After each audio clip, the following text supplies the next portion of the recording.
So this is going to be a reading for my Sagittarius. Thank you so much for joining me. This is going to be for September 27th through the 29th. Now, with this being general, you only want to take what does apply to you and leave the rest. If you want more so a personal reading, check out the description box. Or make sure you guys subscribe to my Pick a Card channel. It's kind of like getting a personal because you get to pick your own messages. But it's not technically. But that's a fun way for you guys to get answers to your questions as well. So I will have all that linked below. And let's get straight into it. The first card that we have here, Sagittarius, for this time frame is going to represent what your spirit guides, like what your spirit guides would like to say to you. And then with the moving on card, just to put it quite plain, this is the energy of spirit wanting you to move forward. Move forward from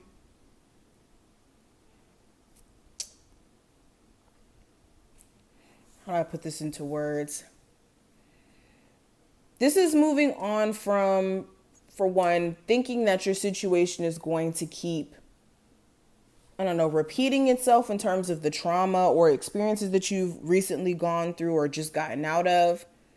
It's like moving on from the situations of your past itself and like shutting that door completely after spirit has basically removed you from those situations. Spirit wants you to kind of stay away from the need of like, I don't know, fixating on the things that you've walked away from, the things that you've been removed from. Okay. This is also spirit encouraging you guys to literally move on, like where some of you guys have been really wanting to move, have a location switch, whether that's in another state or in another city. Or some of you are hesitant to take a job offer in another state. It's like spirit is trying to get you guys to move to the next chapter in your life. And it may consist of you needing to completely distance yourself from old energy that's not needed at this point. Like some of you guys may focus on things that have nothing to do with the now. Now, this first card is going to represent the theme for this time frame. And with the Page of Wands, this is getting your mojo back. This is you guys being inspired to take action. Now, what's inspiring you is going to be very different for each and every one of you. You may be someone who's inspired by wanting to make money. Someone else may be inspired by their child and wanting to give them a better life. So it's going to be different for each and every one of you. But this is trying to get back into high spirits, or at least get your energy back recalibrated, where you guys have been very thrown off and focused on the wrong things. You could have another fire sign who's slightly irritating you during this time frame. They could be acting as if like this is more so like a fling, or being very inconsistent in their efforts of like dealing with you. Okay, clarifying that I have the Five of Wands. So you could be very conflicted as to what this person wants from you, because they may contact you, and yeah, they may contact you during this time frame, or in general, they may always reach out to you, but it doesn't seem like they're that interested. Or you may know that this person has other options, and it could be very conflicting in terms of you wanting to give them energy because of the fact that you know that they have other people or another person.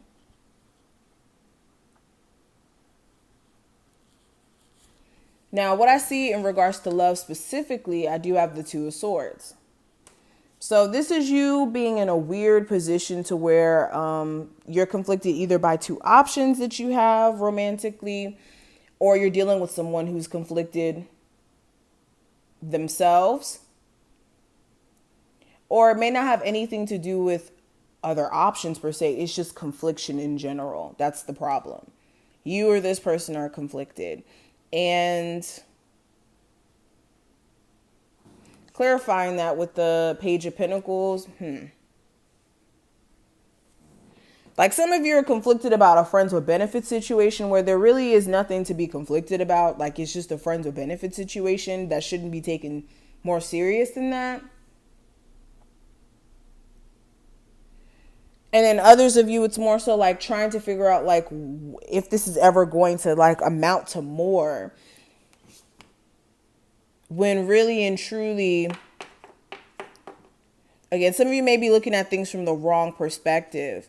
And then for my people who are in like a committed relationship, it's like you're dealing with somebody who you expect to meet certain expectations that you have for them, but they may not be at a maturity level quite yet or in a position quite yet to offer that.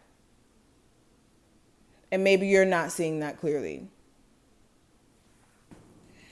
Now, career-wise, we do have the Knight of Swords.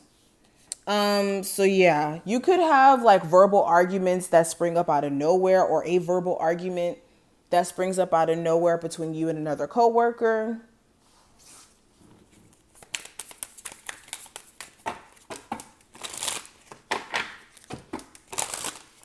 You could have some days where you're like on grind mode and you're like charging ahead, doing what you need to do. And then other days where you're like discouraged and your energy's off. But during this time frame, you guys are going to be very focused and in this tunnel vision mode and doing what you need to do. Okay, make sure you don't burn yourself out though. Now, when it comes to the advice with the Six of Wands, this is making sure you're not giving attention to a attention seeker. Like if you know you're dealing with someone who like ghosts you or stops talking to you because they want you to give them all the attention, or basically you're doing everything in your power to keep a relationship together or to even make a relationship successful, that's not anything that you want to be in.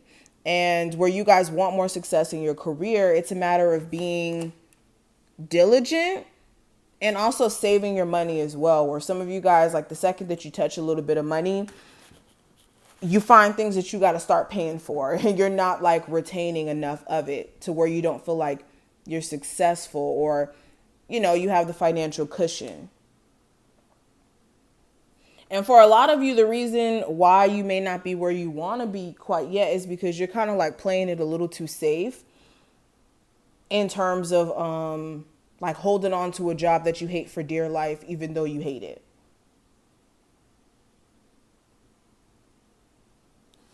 Now, the future with the Nine of Cups, this is actually really good. This is you guys being in full acknowledgement of what you need to do to get to a point of being fulfilled. A lot of you are also going to be in higher spirits emotionally and feeling good, mainly after being in the space of confusion about a relationship and realizing that honestly, there's nothing that you can do. And by separating your focus from being so engulfed in that, you guys feel a lot lighter. And where you guys may not be speaking to anyone or speaking to your love interest, at the moment, by like not looking at their social media or keeping tabs on them, makes you feel a lot better, at least for this time frame. Or not engaging in the pettiness. But this is what I see. I hope that this reading was helpful overall. Again, if you want to see pick a cards from me, I will have that linked below. Make sure you subscribe so that you never miss a beat in the future as well. And I will see you in the next one.